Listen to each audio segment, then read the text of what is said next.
अकाल मृत्यु वो मरे जो काम करे चांडाल का, काल उसका क्या करे जो भक्त हो महाकाल का। कालों के काल महाकाल राजा की महिमा अद्भुत है। द्वादश ज्योतिर्लिंग में बाबा महाकाल सर्वोत्तम शिवलिंग माना गया है। कहते हैं आकाश में तारक शिवलिंग, पाताल में हाटकेश्वर शिवलिंग तथा पृथ्वी पर महाकालेश्वर शिवलिंग ही मान्य शिवलिंग है। मध्य प्रदेश के उज्जैन शहर में क्षिप्रा नदी के तट पर भगवान शिव महाकाल के रूप में विराजमान है। द्वादश ज्योतिर्लिंगों में यह तीसरे स्थान पर आता है। उज्जैन में स्थित यह ज्योतिर्लिंग देश का इकलौता शिवलिंग है जो कि दक्षिण मुखी है। मंदिर से अनेक प्राचीन परंपराएं जुड़ी हैं। वहीं इस मंदिर के कई अनसुलझे रहस्य भी हैं।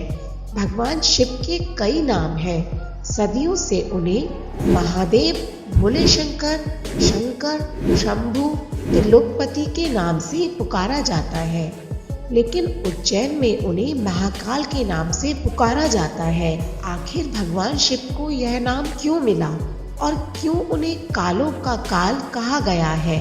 महाकालेश्वर मंदिर के कुछ ऐसे रहस्य हैं जिन्हें सुनकर हर कोई दंग रह जाता है।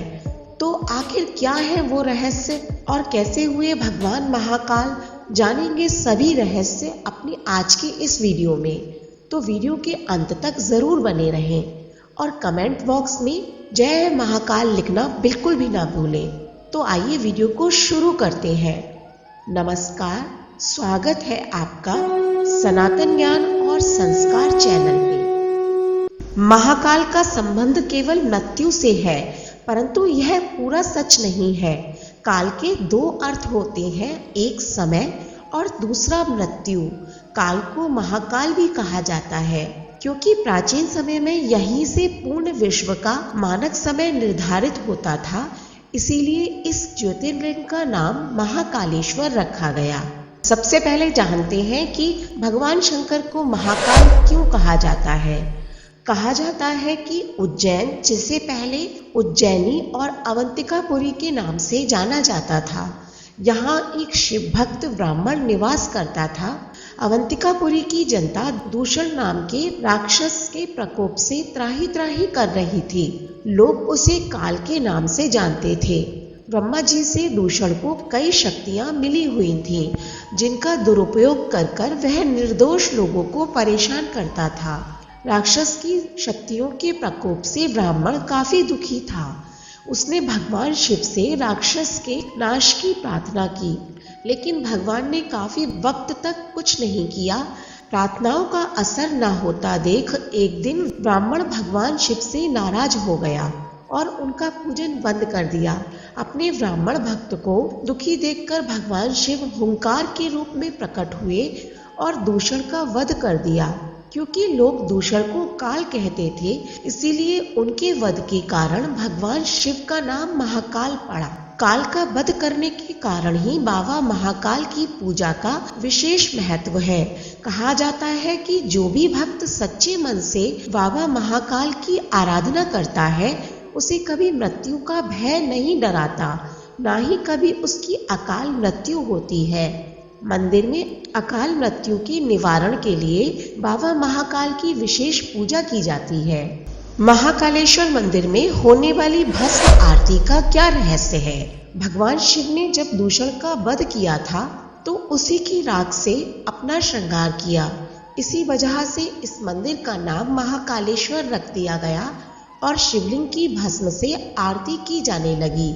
यहाँ शमशान में जलने वाली सुबह की पहली चिता से भगवान शिव का श्रृंगार किया जाता है।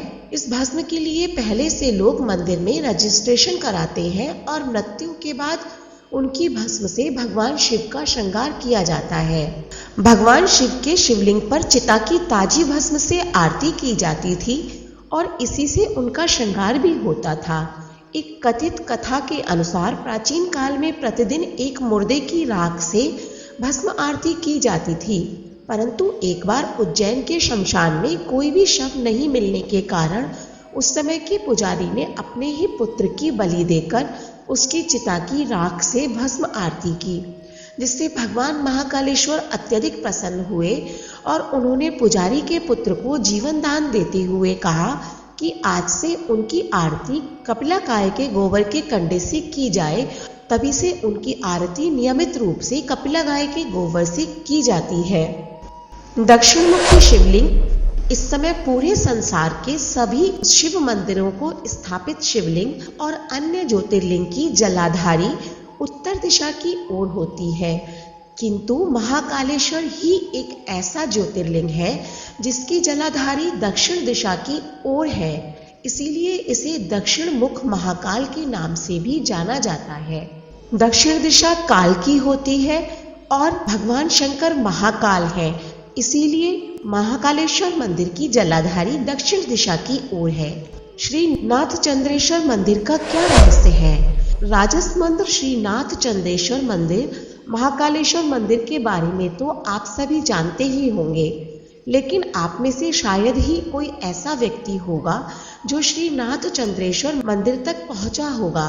वर्तमान में जो महाकालेश्वर ज्योतिर्लिंग है वह 3 खंडों में विभाजित है। मौजूदा समय में महाकालेश्वर ज्योतिर्लिंग के 3 खंड हैं, जिनमें से निचले खंड को महाकालेश्वर, मध्य खंड को ओमकारेश्वर और ऊपरी खंड को श्री नाथ चंद्रेश्वर मंदिर कहा जाता है।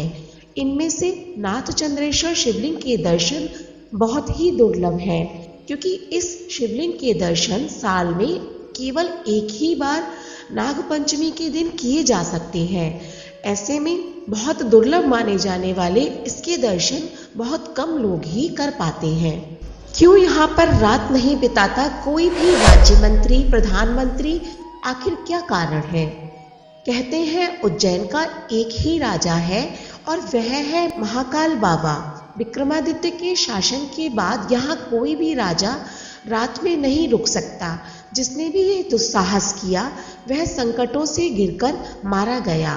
पौराणिक कथा और सिंहासन बत्तीसी की कथा के अनुसार राजा भोज के काल से ही यहाँ कोई राजा नहीं रुक सकता है। वर्तमान में भी कोई राजा या मुख्यमंत्री या प्रधानमंत्री यहाँ रात में नहीं रुक सकते हैं। इससे जुड़े कई उदाहरण भी प्रसिद्ध हैं, जिनके बारे में आपको जानकर आश्चर्य होगा। एक बार देश के चौथे प्रधानमंत्री मोरारजी देसाई जब मंदिर के दर्शन करने के बाद रात में यहाँ रुके थे तो अगले ही दिन उनकी सरकार गिर गई थी। ऐसे ही कर्नाटक के मुख्यमंत्री BS येदुरप्पा भी उज्जैन में रुके थे तो उन्हें कुछ ही दिनों के अंदर अपना इस्तीफा देना पड़ा था। कुछ लोग मानते हैं तो कुछ लोगों के मुताबिक महाकाल भगवान ही शहर के राजा हैं, उनके अलावा कोई और राजा यहाँ नहीं रुक सकता है। क्यों कहते हैं महाकाल को जूना महाकाल?